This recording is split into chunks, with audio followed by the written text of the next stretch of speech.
Quand on est placé dans une situation extrême, on ne peut pas prétendre être quelqu'un d'autre. On est simplement ce qu'on est. On m'a tiré dessus depuis des avions, j'ai failli être kidnappé, je me suis retrouvé au milieu de foules hostiles. Je pense que quand on parle de ce rapport à l'extrême, c'est toujours comment finalement on découvre quelque chose de soi. D'où vient cet attrait pour l'extrême? Pourquoi certaines personnes s'aventurent-elles dans des expéditions audacieuses, dans des régions dangereuses, et font de leur corps un champ d'expérimentation au service de leur art? Pour voir jusqu'où les choses elles peuvent aller, et à travers des choses qui existent depuis la nuit des temps. Je me suis approchée du bord et il était là. Il m'a éclaboussée. Ce sont des fontaines bouillonnantes énormes qui envoient des gouttes de lave au-dessus de ma tête, qui retombent ensuite directement dans le lac de lave.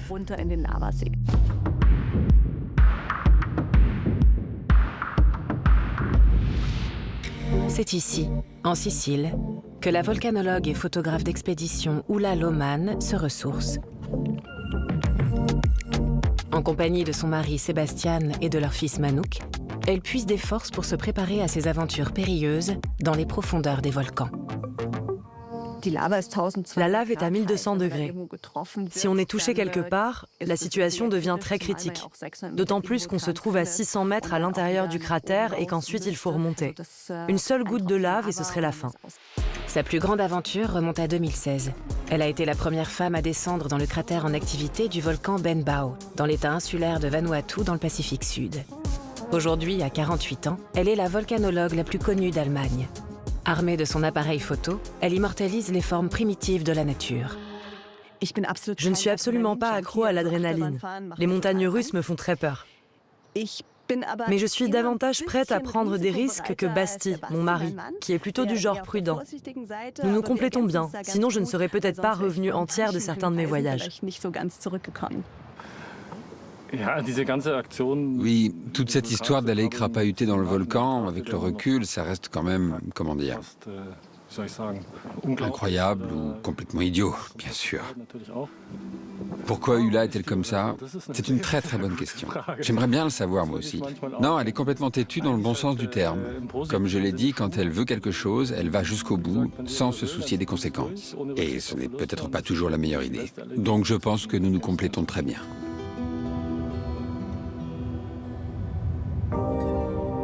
Elle est née dans le Palatinat, mais cette histoire de volcan est gravée dans sa tête depuis ses 8 ans, quand son père l'a emmenée visiter Pompéi, la ville ensevelie sous les cendres volcaniques.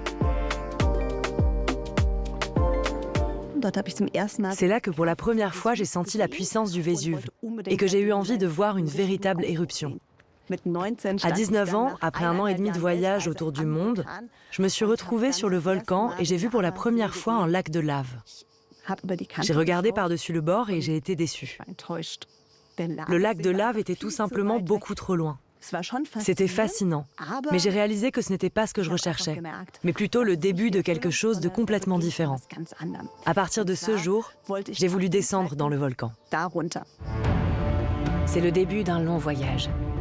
La population indigène de Vanuatu la prend d'abord pour une folle.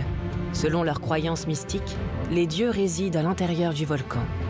Ulla apprend la langue des habitants et obtient l'autorisation de mettre son projet à exécution. Mais pendant plus de 20 ans, elle essuie de nombreux revers.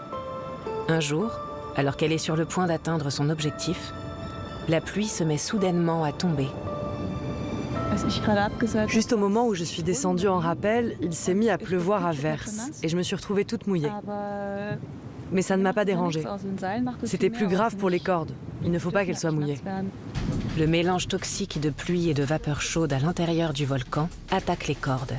Une situation extrêmement dangereuse. Nous avons discuté pour savoir qui voulait mourir en premier, car nous ne savions pas ce que cela faisait lorsque l'un des deux est le premier à être remonté. Est-ce que c'est plus dangereux pour lui ou plus dangereux pour celui qui suit? Aucun de nous ne voulait en fait laisser l'autre derrière lui. Il fallait attendre 1 an avant la prochaine tentative. Ce qu'on ne savait pas, c'est qu'il y avait eu auparavant une grosse éruption suivie d'une énorme coulée de lave et que le niveau du lac de lave était très bas. Et on se demandait si la corde que nous avions emportée était suffisamment longue. Cette fois-ci, ce ne sont pas les cordes qui posent problème, mais les gaz chauds et toxiques qui s'échappent vers le haut. Basti a dit « non, on ne descend pas ». J'ai répondu « puisqu'on est là, descendons, une tempête de gaz c'est rare, ça n'arrivera pas maintenant ». Sébastien pose une condition. Étant le grimpeur le plus expérimenté, il veut descendre en premier pour évaluer les risques. Okay, pass auf, es ist unterwegs, alles gut, es sind fast keine lockeren Steine. Das Einzige, ihr sollt so viel wie möglich aus den Rucksäcken raus und es ist anstrengend mit dem Rucksack abzustellen, weil es ist frei hängend stellenweise. Plus je descendais, plus je me sentais apaisée. Pendant les expéditions, il est très dangereux de perdre son calme. Dans des situations particulières, j'ai un esprit très analytique. Je mesure les risques autant que possible. Ça veut aussi dire que je réfléchis vraiment à quel moment je pourrais perdre la vie. La prise de risque d'Oula a payé. Elle est arrivée là où elle voulait aller depuis son enfance, au bord d'un lac de lave.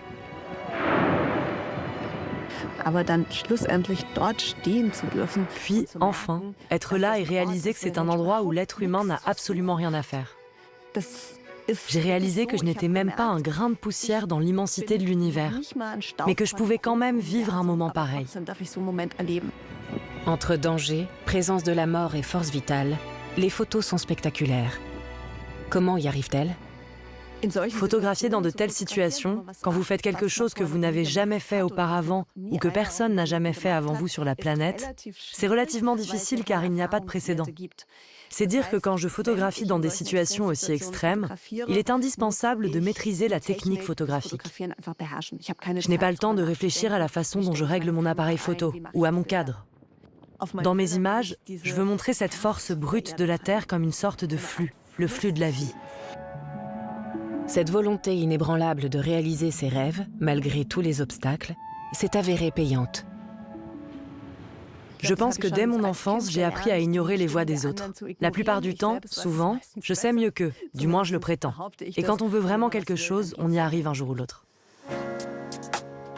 À l'époque, leur fils Manouk, qui porte le nom d'une île volcanique indonésienne, n'était pas encore né. Aujourd'hui, il a 7 ans et accompagne ses parents dans tous leurs voyages. Il a déjà vécu 12 éruptions volcaniques. Je trouve important que chacun vive des aventures. Bien sûr, tout le monde ne rêve pas forcément d'être le premier à descendre dans un volcan. Chacun doit trouver sa propre aventure, découvrir ses limites, puis se donner le courage de les dépasser. Oula Lohmann prévoit prochainement de descendre dans le cratère d'un volcan actif en Antarctique. Un lieu irréel, entre chaleur torride et froid glacial. Un nouveau défi extrême qu'elle va relever.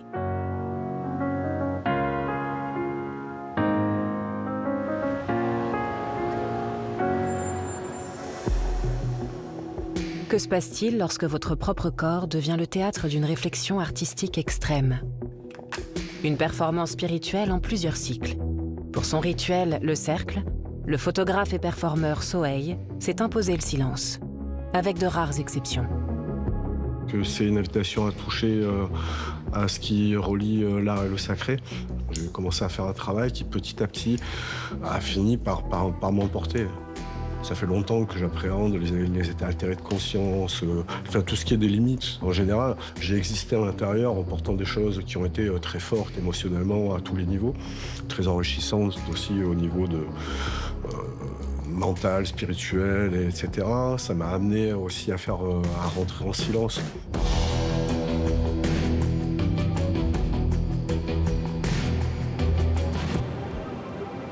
Soheil Kimia n'est pas un inconnu en France. Au début des années 1990, il se produit sous le nom de Lucas Spira, au sein d'un collectif d'artistes alternatifs, et devient une figure clé de l'art corporel radical.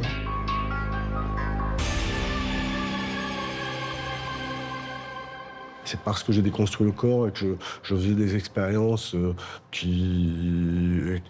va dire, de mise à l'épreuve du corps. Mais encore une fois, pour explorer des limites. Il faut explorer des frontières pour voir jusqu'où les choses elles peuvent aller, et à travers des choses qui existent depuis la nuit des temps. Sa performance danse neurale montre que la confrontation avec l'extrême peut devenir une quête primordiale et sacrée de la réalisation de soi. Pendant plus de 20 minutes, il est suspendu à des crochets de boucher, tandis que les sons de son rythme cardiaque et de sa respiration sont amplifiés.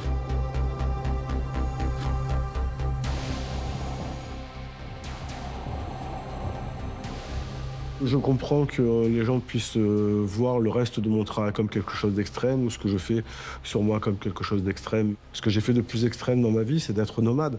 Je suis parti, j'ai fait 18 ans de ma vie sans être posé au même endroit, à être vraiment dans une errance totale à l'intérieur du monde, sans rien derrière, avec très peu de moyens et tout. Ça, pour moi, c'est beaucoup plus extrême que de faire une suspension pendant 20 minutes. Ce qui me semble extrême aussi, c'est qu'on soit attaché à une réalité formelle qu'on ne questionne pas, où tout est fait pour nous, prédéfini. Voilà pourquoi Soheil crée désormais sa propre réalité à travers ses performances.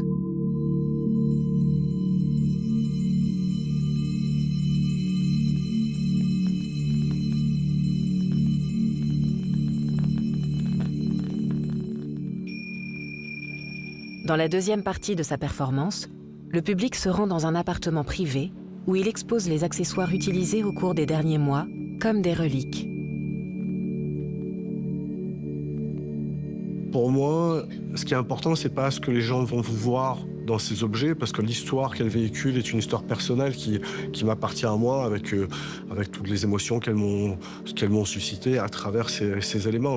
Mais tous les objets, tous les symboles qu'il y a, ce sont des symboles universels qui vont représenter la vie, qui vont représenter la mort, l'éros, Thanatos. Donc c'est un parcours, on va dire, de la vie jusqu'à la mort, et un peu tout ce qu'il y a au milieu. D'autres artistes recherchent souvent l'extrême à l'extérieur. Soheil Kimia le trouve dans la contemplation intérieure.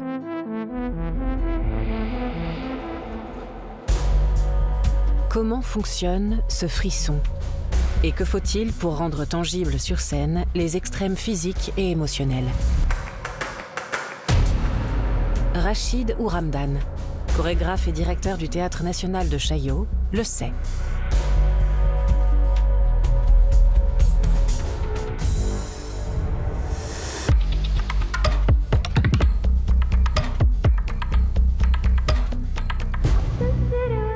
C'est le hip-hop qui l'a amené à la danse contemporaine. Et depuis 4 ans, il anime sa maison en créant des chorégraphies interdisciplinaires.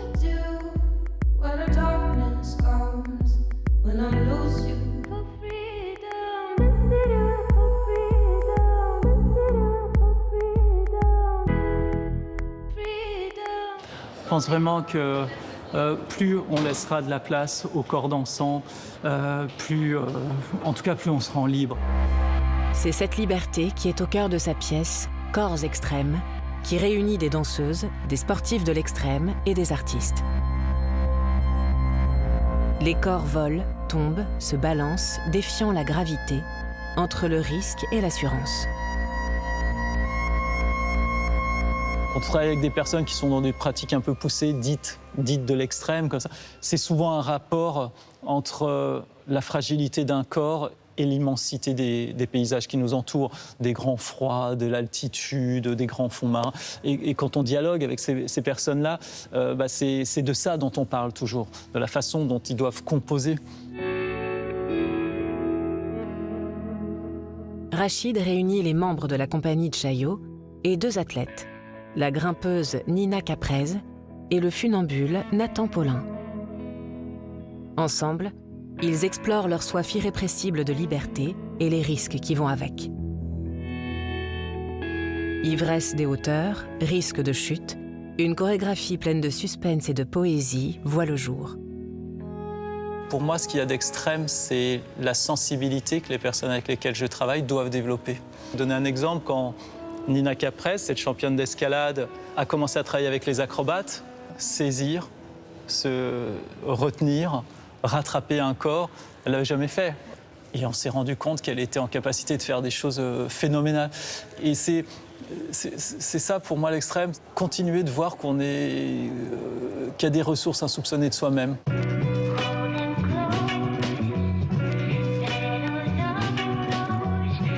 Chaque personne est une sorte de microcosme du monde dans lequel il y a quelque chose à révéler. Et c'est pour ça que j'ai souvent travaillé avec des personnes extérieures au monde de l'art qui m'intéressaient pour qui ils sont, pour ce qu'ils avaient fait, pour des visions qu'ils pouvaient partager, des éclairages, des sensibilités.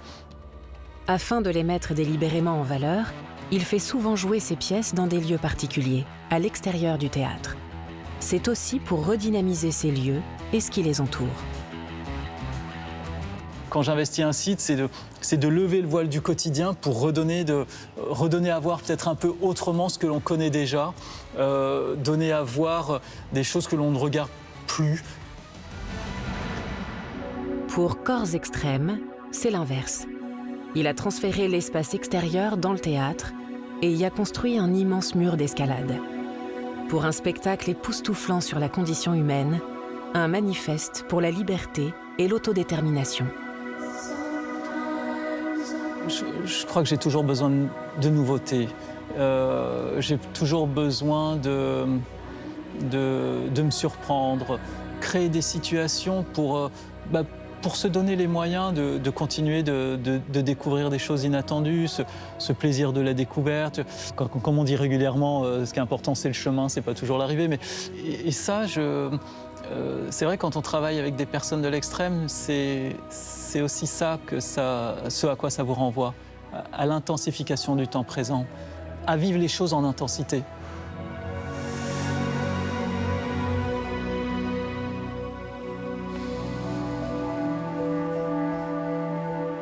Que signifie être photojournaliste dans des zones de guerre et de crise? D'y risquer sa vie? On m'a tiré dessus depuis des avions, j'ai failli être kidnappé, je me suis retrouvé au milieu de foules hostiles.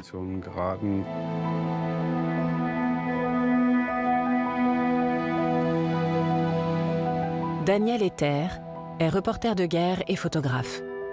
Il rend compte de la souffrance des autres au péril de sa vie, que ce soit en Afghanistan ou en Ukraine. Actuellement, depuis la Rhénanie, il planifie avec sa collègue britannique Emily Garthwaite son prochain voyage en Syrie.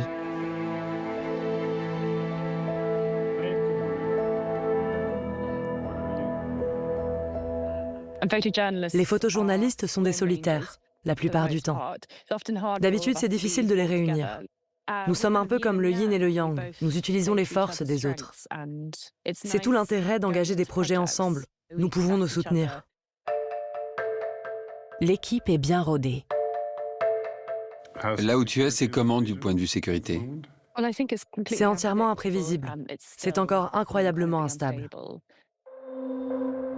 Guerre, terrorisme, exil et déportation, ce sont les thèmes abordés par Daniel Ether pour les magazines Time, Stern ou Der Spiegel, avec des clichés devenus classiques.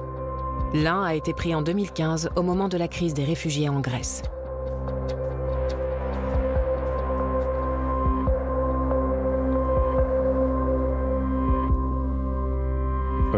À un moment donné, j'ai vu un petit bateau gris surchargé et ce bateau n'était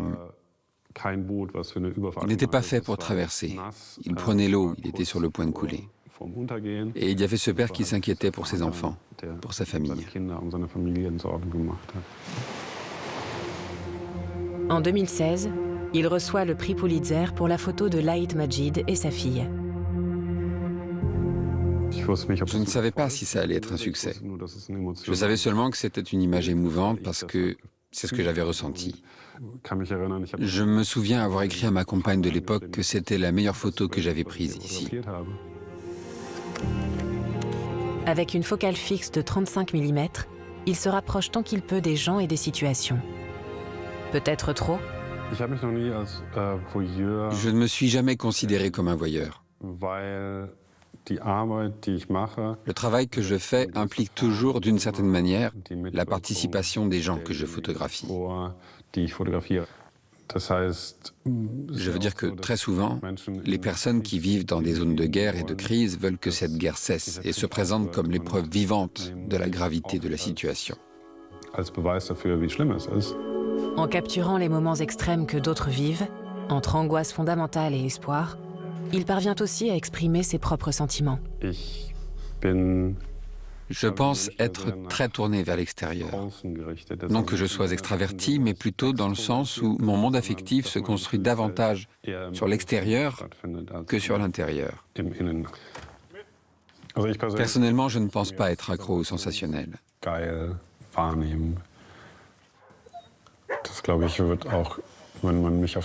Je pense que si vous me croisez dans la rue, ce n'est pas l'impression que je vous donnerai. Comme je l'ai dit, tout est très calculé et fait simplement partie du métier que j'exerce.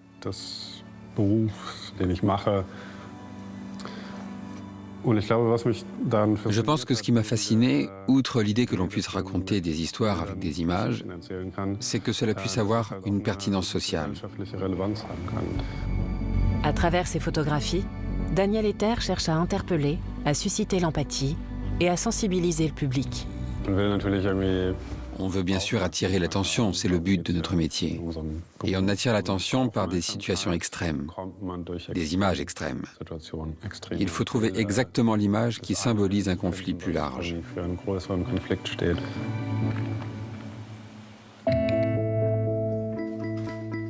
Si Daniel peut quitter les zones de crise, les personnes qu'il photographie demeurent souvent dans des situations qui mettent leur vie en danger. C'est une injustice qui est en quelque sorte ancrée dans notre monde. Je ne parle pas ici de moi, comme si j'avais honte de ça. Mais je constate simplement que nous allons bien parce que d'autres vont mal. Les préparatifs du voyage en Syrie avancent. Daniel et Émilie veulent rendre compte des traces laissées par le régime d'Assad dans les zones minées du nord du pays. Nous ne sommes pas des drogués du journalisme. Nous sommes des humanitaires. La question de la sécurité est toujours là. On l'a toujours à l'esprit. Nous avons tous les deux fait l'expérience du travail en temps de crise. Ce n'est pas une chose qui m'effraie. Je me sens préparée. Malgré cette préparation minutieuse, Daniel va à nouveau risquer sa vie en Syrie, pris entre les nécessités du reportage et l'obligation de se protéger. Je n'ai pas envie de mourir n'importe où, mais comme je l'ai dit, ça fait partie du métier. Ce que je fais peut sembler très extrême, très choquant pour les gens, pour les personnes extérieures. Mais quand je suis en déplacement, je suis en fait très prudent. Je suis conscient dès le départ qu'il peut se présenter des situations dangereuses. C'est comme quand un marathonien a mal partout, à mi-parcours. Ça ne l'empêche pas de continuer à courir. Ça fait partie de l'expérience.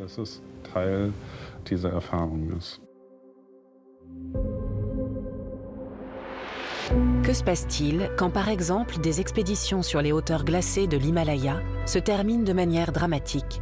Depuis 1992, on a perdu toute trace de la légendaire pionnière polonaise de l'alpinisme extrême, Wanda Rutkiewicz. Ladek-Zdrój, dans le sud de la Pologne. Eliza Kubarska est réalisatrice de documentaires et alpiniste passionnée. Elle vient de porter à l'écran la vie de Wanda Rutkiewicz et s'apprête maintenant à partir en escalade. Enjoy. On a l'impression que c'est fragile. J'ai vu des gens grimper avec des casques ici. Oui. Il doit y avoir une raison. Bien sûr, on a peur de tomber et on est d'autant plus concentré sur la façon de se tirer de cette situation sain et sauf.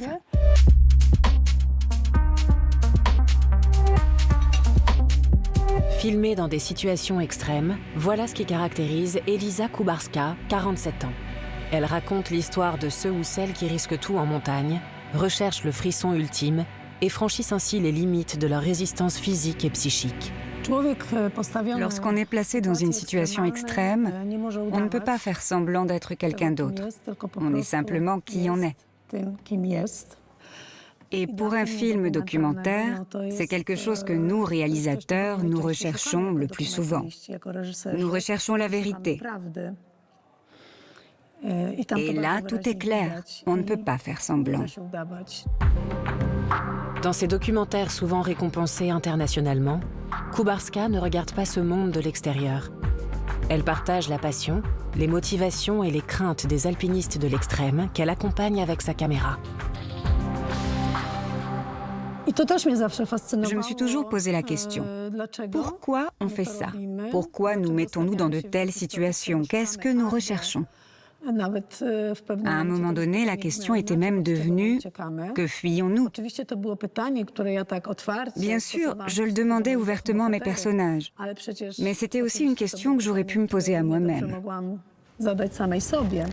Dans The Last Expedition, Eliza Kubarska aborde la question à travers la figure de Wanda Rutkiewicz, alpiniste et pionnière du monde de la montagne, alors encore dominée par les hommes. Première européenne à avoir gravi l'Everest, elle est devenue une figure culte dans la Pologne communiste avant de disparaître sans laisser de traces il y a plus de 30 ans sur le Kanchenjunga, la 3e plus haute montagne du monde. Un portrait se dessine à partir d'entretiens avec ses compagnons de route et de notes personnelles. On raconte l'attrait impérieux que Wanda a toujours éprouvé pour la montagne. Il s'est avéré que c'était quelqu'un de très solitaire. En fait, à part ces montagnes, on pourrait dire qu'elle n'avait rien d'autre. Il s'agissait bien d'une sorte d'échappatoire par rapport à ce qu'il y avait ici. Il n'y avait plus grand-chose ici, elle n'avait nulle part où retourner. Et je me souviens que pour moi, en tant que femme cinéaste et alpiniste, c'était comme ça. C'était un exemple de biographie que je ne voudrais pas reproduire. Il faudrait payer un prix trop élevé. The Last Expedition et le destin de son héroïne ont valu l'année dernière à Eliza le prix du public au Festival Górski à Ladek-Zdrój, le plus grand festival de sport de montagne de Pologne.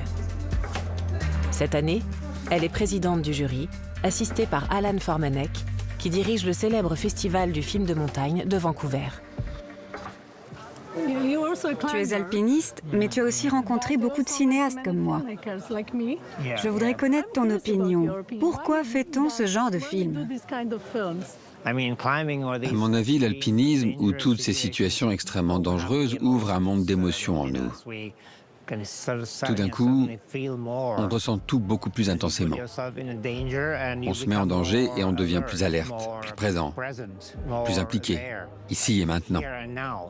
Et si on veut exister ici et maintenant, on ne peut pas rester au bureau assis devant un ordinateur. La soif de danger semble souvent étrange aux personnes extérieures. C'est ce qu'Eliza Kubarska veut rendre palpable dans ses films. La proximité de la mort, qui peut être la chose la plus profonde qu'un être humain puisse vivre, et l'art de survivre. Les grimpeurs, les alpinistes ne sont pas des fous. Se mettre potentiellement dans une situation comme celle-là, où l'on risque de mourir, vous fait accéder à un sens plus haut de l'existence. C'est tout. Ça semble très étrange, mais on voit bien que les gens qui sont dans des situations critiques comme celle-là acquièrent une clarté d'esprit exceptionnelle. Tout d'un coup, on devient conscient de ce qui est vraiment important, de ce qui a vraiment du sens. Peut-être que ce sont justement les situations extrêmes, les expériences limites, qui nous montrent qui nous sommes vraiment et nous rappellent la fragilité et aussi la puissance de la vie. On se tire ailleurs, fuck la surface et tout est vieux pote, je l'ai plus dans une phase. 700, je suis dans, je fais du sur place tous les jours, tout tourne, North Face, jusqu'à pour te faire vibrer, il suffit tu traces, pour me faire vriller, il suffit tu me liasses, tu me dis no love, enfin tu crois, j'aime plus le gras, veux juste pas.